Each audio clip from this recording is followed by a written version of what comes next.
Le nucléaire, une passion française et vraiment un exercice merveilleux d'équilibriste pour nos gouvernants. Vous vous souvenez, en 2019 encore, Emmanuel Macron voulait fermer 14 réacteurs nucléaires. J'ai réussi à retrouver un article sur le sujet. Il voulait fermer 14 réacteurs nucléaires. Mais il a vu la lumière depuis 2019 et il se dit qu'il faut ouvrir 6 centrales nucléaires. Et Agnès Pannier-Runacher, qui était à fond derrière la fermeture des réacteurs nucléaires, est maintenant à fond sur l'ouverture des centrales nucléaires. Elle trouve même que 6, c'est pas assez. Il faudra en ouvrir 14. Oui, ceux qui, hier, voulaient fermer 14 réacteurs nucléaires veulent maintenant ouvrir 14 centrales nucléaires. Bonjour et bienvenue dans cette nouvelle vidéo de DME en direct. Comme toujours, si vous n'êtes pas abonné, je vous suggère de le faire et de cliquer sur la cloche pour être prévenu lorsque je sors une nouvelle vidéo. Et si vous voulez aider la chaîne, eh bien vous pouvez aller sur l'onglet boutique, que ce soit sur YouTube, la chaîne YouTube ou sur dromaeconomy.com, onglet boutique, et vous pourrez trouver des suites comme celui-ci, des casquettes, des magnets, des autocollants, des polos. Bref, énormément de goodies et de vêtements qui ont leur petit succès et on a vraiment des super retours. Donc vous pourrez trouver tout ça sur donc les onglets boutique de la chaîne YouTube ou de dromaeconomy.com ou alors même dans la description de cette vidéo. Donc, allons-y. Démarrons après cette autopromotion. Vous avez eu pendant des années un président et Madame Borne, vous allez voir tout à l'heure, et Madame Borne qui nous disait qu'il fallait fermer le nucléaire. Et puis maintenant, ils ont vu la lumière. Mais alors, ils l'ont vu à un point merveilleux parce qu'ils veulent ouvrir du nucléaire partout. Ils veulent mettre des centrales nucléaires dans tous les coins de France. Je vous montre ça tout de suite, c'est merveilleux. Alors, je suis allé rechercher des anciens articles pour voir ce que disait Emmanuel Macron, si jamais je m'étais trompé, j'avais mal entendu. Ce que disaient Emmanuel Macron et Madame Borne il y a encore quelques années, il y a très très peu de temps finalement. Donc vous avez d'abord un article que j'ai retrouvé d'Emmanuel Macron. Alors, excusez-moi, je vais essayer... Ah, flûte. Voilà. Le président, donc c'est un article du Parisien qui date de novembre 2018. Le président de la République a présenté ce mardi les grandes orientations de la programmation pluriannuelle de l'énergie, une feuille de route pour les 10 prochaines années. Donc 2018, bon là c'est novembre, donc on peut dire 2019-2029. C'était sa feuille de route pour 2019-2029. Et il annonce la fermeture de 14 réacteurs nucléaires d'ici 2035. Emmanuel Macron annonce la fermeture de 14 réacteurs nucléaires d'ici 2035. C'était la feuille de route novembre 2018. Alors, est-ce qu'il y avait eu des choses plus récentes ? Oui, parce que je suis allé chercher ce qui était prévu en 2020. Hein, j'ai vu des articles de janvier 2020. Alors, on va voir, je vais essayer de vous mettre, il y a des grosses pubs, je suis désolé, c'est pas moi qui... Je vais fermer les grosses pubs avant de vous le mettre. Voilà. Tac. Alors, une nouvelle, et voilà, et forcément... Tac. PPE. Le gouvernement confirme la fermeture de 14 réacteurs nucléaires pour 2035. Une nouvelle version de la PPE a été dévoilée le 21 janvier 2020. Donc, début 2020, le gouvernement voulait aussi fermer des réacteurs nucléaires. Le texte précise les modalités de réduction du nucléaire à 50% de la production électrique française en 2035, via la fermeture de 14 réacteurs nucléaires dans 8 centrales, dont Fessenheim. Donc on avait toujours fermé, début 2020, fermé les réacteurs nucléaires. Et je vous montrais, voilà, qui était à l'époque ministre de la transition énergétique. Eh bien, la ministre de la transition écologique qui avait présenté ça, c'était Elisabeth Borne, qui est aujourd'hui première ministre, peut-être pas pour très longtemps, mais pour aujourd'hui première ministre. Donc, On avait donc Elisabeth Borne et Emmanuel Macron qui étaient raccords sur une idée début 2020 qui était de fermer des centrales nucléaires. Et bien vous allez voir que maintenant, c'est plus du tout leur volonté, ça devient au contraire d'en ouvrir le maximum. Et c'est Agnès Pannier-Runacher qui a relancé cette idée ce week-end. Depuis la déclaration présidentielle de Belfort en février 2020, marquant la relance du nucléaire en France, les 2 ans, hein, c'est-à-dire que ces gens-là, ils font quand même des plans sur 10 ans, hein, puisqu'on l'a lu tout à l'heure, hein, le but c'était de créer un plan sur 10 ans du président de la République. Au bout de 2 ans, il en change. 2 ans. Parlez-moi de l'État stratège. Allez-y. Bon, donc, depuis la déclaration présidentielle de Belfort en février 2022, marquant la relance du nucléaire en France, les projecteurs sont braqués sur la politique énergétique du pays. Alors que le gouvernement s'apprête à présenter un projet de loi sur la souveraineté énergétique, la ministre de la Transition énergétique, Agnès Pannier-Runacher, qui était totalement raccord à l'époque avec Madame Borne et et Emmanuel Macron, ce qui est assez logique puisque maintenant c'est sa première ministre et son président. Donc, Agnès Pannier-Runacher estime que la France doit aller au-delà des 6 premiers EPR déjà annoncés. Donc non seulement on ne ferme plus, mais moi je suis content, hein, mais moi j'ai pas varié. Moi vous pouvez aller voir sur ma chaîne principale Droma Economy ce que je disais du nucléaire en 2019 et ce que j'en dis aujourd'hui, c'est exactement la même chose. Eux, c'est du retournage de veste à 360 degrés. Dans une récente interview à la Tribune dimanche, donc hier, Agnès Pannier-Runacher a souligné la nécessité d'une stratégie de relance nucléaire plus ambitieuse, bien que le gouvernement ait envisagé la construction de 6 nouveaux réacteurs EPR avec 8 autres en option. La ministre estime que cela ne suffira pas. Il faut du nucléaire au-delà des 6 premiers EPR, puisque le parc historique ne sera pas éternel. Depuis le discours présidentiel de février 2022, la France s'est engagée à construire 6 nouveaux réacteurs EPR avec 8 réacteurs supplémentaires en option. Le président Emmanuel Macron avait ouvert la porte à une annonce concernant ces 8 réacteurs supplémentaires dans les mois à venir. Agnès Pannier-Runacher insiste sur la nécessité d'aller au-delà de ces projets. La ministre souligne que le parc nucléaire historique ne sera pas éternel, justifiant ainsi la vision d'une France dotée d'une capacité nucléaire accrue. Elle précise que le projet, on n'est plus du tout sur le nucléaire doit représenter 50%. Ça, c'est fini. Mais ils ont raison, parce que c'était une idiotie à la base. Hein, c'était bête au départ. Mais, donc ils ont raison. Et on voit, là, c'est terminé. On ne parle plus de ça, c'est fini. Il aurait peut-être fallu, Monsieur le Président, ne pas abandonner le projet Astrid. Hein, je rappelle, le projet Astrid, c'était le projet de 4e génération pour les réacteurs nucléaires. C'est Emmanuel Macron qui l'a abandonné il y a 2 ou 3 ans. Hein. Il a fermé Astrid, programme de 4e génération, qui allait nous donner de l'énergie nucléaire pour 1000 ans. Alors je sais que dit comme ça paraît fou, mais en fait, le projet, la 4e génération de réacteurs nucléaires retraite les déchets des réacteurs nucléaires. Donc on pouvait prendre les déchets existants de nos réacteurs actuels pour les retraiter dans le projet avec le 4e génération.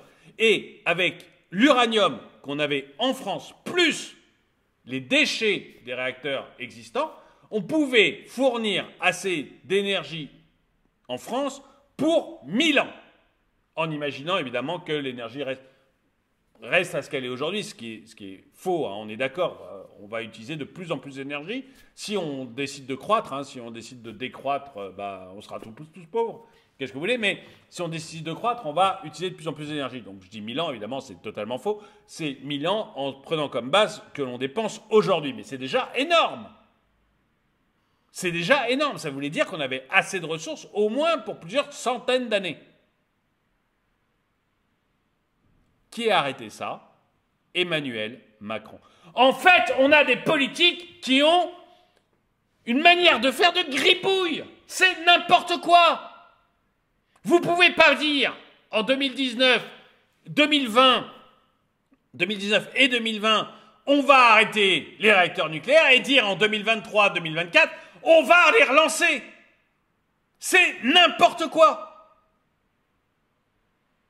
On n'a absolument pas des hommes politiques qui sont au niveau où ils devraient être. On a juste des gens qui balancent en fonction de l'air du temps. Comme ça. Sans aucune réflexion de fond. Ils n'ont pas de colonne vertébrale.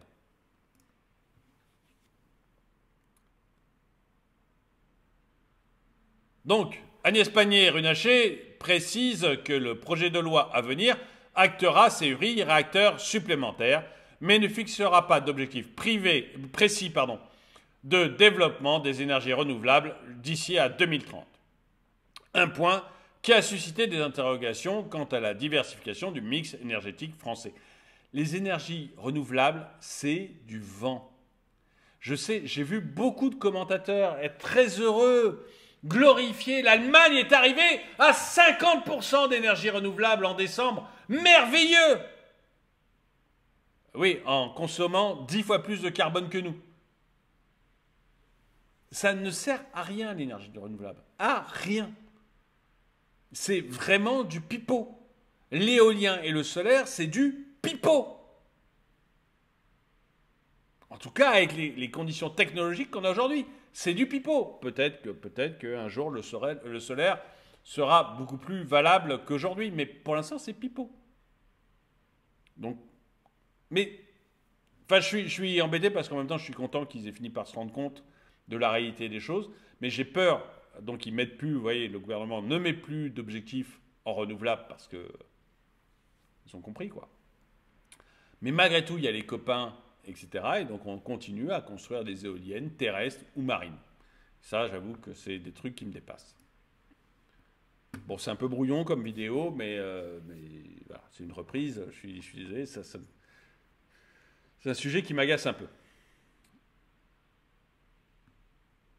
Agnès Pannier-Runacher insiste sur le fait que la rédaction du texte reste neutre technologiquement. Selon elle, pour réduire la part des énergies fossiles de plus de 60% à 40% d'ici 2035, il faudra engager, après 2026, des constructions supplémentaires représentant 13 gigawatts. Je n'y crois pas une seconde, vous verrez tout à l'heure pourquoi. Là aussi, c'est du pipeau. Passer la part des énergies fossiles de plus de 60 à 40% d'ici 2035, ça n'a aucune chance d'arriver. Aucune. 2035, c'est demain matin pour l'industrie. Si aujourd'hui, en 2024, vous voulez construire une usine, vous savez qu'elle sera prête aux alentours de 2035, en France. Parce que plein de contrariétés administratives, des groupes écologiques, etc. Plein de recours en justice, tout. 2035, c'est 11 ans.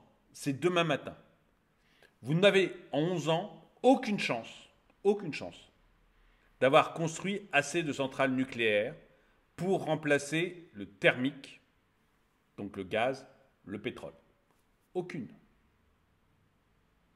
Parce que si 2035, c'est demain matin pour l'industrie, pour les centrales nucléaires, c'est encore plus long la construction. Donc, aucune chance.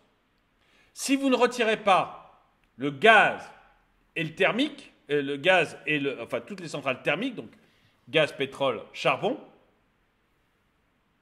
si vous ne pouvez pas les remplacer d'ici 2035 par du nucléaire, vous n'allez pas les remplacer avec de l'éolien. Parce qu'encore une fois, je le redis, à chaque fois que vous construisez une éolienne, vous construisez une centrale à gaz ou au pétrole en dessous. Ou une centrale à charbon si vous êtes allemand. Vous construisez en dessous.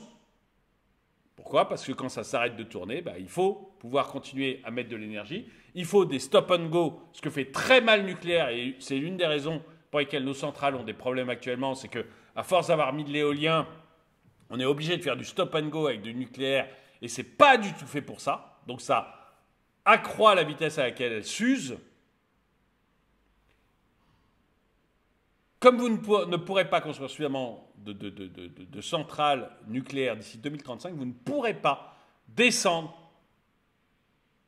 en dessous de 50%, même elle dit, on est à plus de 60, elle veut descendre à 40. J'espère que c'est clair parce que pour vous, parce que c'est très clair pour moi. On ne peut pas y arriver. C'est impossible. C'est une promesse en l'air. Une promesse qui n'engagera que ceux qui y croient. Ça n'a aucune chance de se réaliser. Je vais vous montrer tout de suite. Je voulais vous le passer tout à l'heure, mais je vais vous montrer Emmanuel Macron qui fait ce genre de promesses. Et vous allez voir pourquoi je vous dis que c'est une promesse qui n'a aucune chance de se réaliser. Regardez. Donc Emmanuel Macron, c'est sur Twitter, hein, sur X. Emmanuel Macron, novembre 2018, décembre 2023. Vous allez voir, c'est bon c'est beau comme l'antique. Écoutez. Nous avons décidé de fermer l'ensemble des centrales à charbon. La France, qui produit déjà l'électricité parmi les plus décarbonées d'Europe, sortira totalement du charbon d'ici 2022. D'ici 2027. Il s'agit d'une... Vous voyez ? En 2018, il vous disait d'ici 2022. En 2023, il vous dit d'ici 2027. Et quand notre charmante ministre Agnès Pannier-Runacher vous dit qu'on va passer de 60 à 40% d'ici 2035, c'est le même genre de promesse. Ça n'aura pas lieu. On n'aura pas le temps de construire les centrales nucléaires pour le faire, et il n'y a pas d'autre énergie. Vous n'allez pas mettre des barrages en France, donc vous n'allez pas noyer des villages ou noyer des vallées pour mettre des barrages. On ne le fera plus, ça. Et de toute manière, le temps de construction d'un barrage, c'est aussi beaucoup plus que les 10 ans nécessaires. Donc la seule chose que l'on peut faire, c'est rajouter du gaz et du pétrole. Donc vous ne baisserez pas la part des énergies fossiles de plus de 60% à 40% d'ici 2035. C'est un mensonge.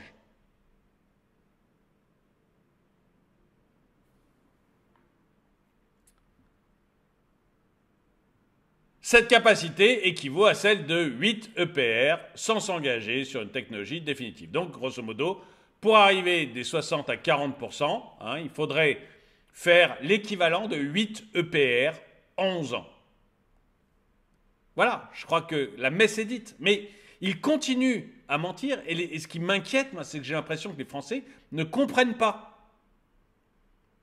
Je ne sais pas ce que vous en dites, je ne sais pas si vous avez compris, mais enfin, si vous avez vu à quel point tout ça, ce sont des mensonges, mais ce sont des mensonges. Et regardez, je vais dire une dernière phrase parce que c'est merveilleux pour moi, je trouve. Cela marque une évolution significative par rapport à la loi précédente, loi qu'ils ont passée eux-mêmes, qui visait à réduire à 50% la part du nucléaire dans le mix énergétique d'ici 2025. En fait, nous sommes gouvernés par des girouettes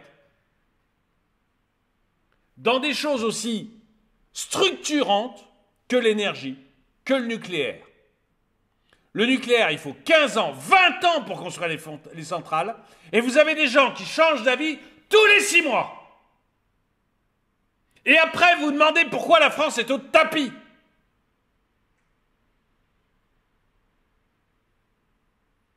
Dites-moi ce que vous en pensez, je suis désolé. Dites-moi ce que vous en pensez. En tout cas, merci d'avoir regardé cette vidéo. Mettez-lui un pouce vers le haut, commentez-la, partagez-la. Merci à tous ceux qui soutiennent la chaîne. Et moi, je vous dis à très bientôt.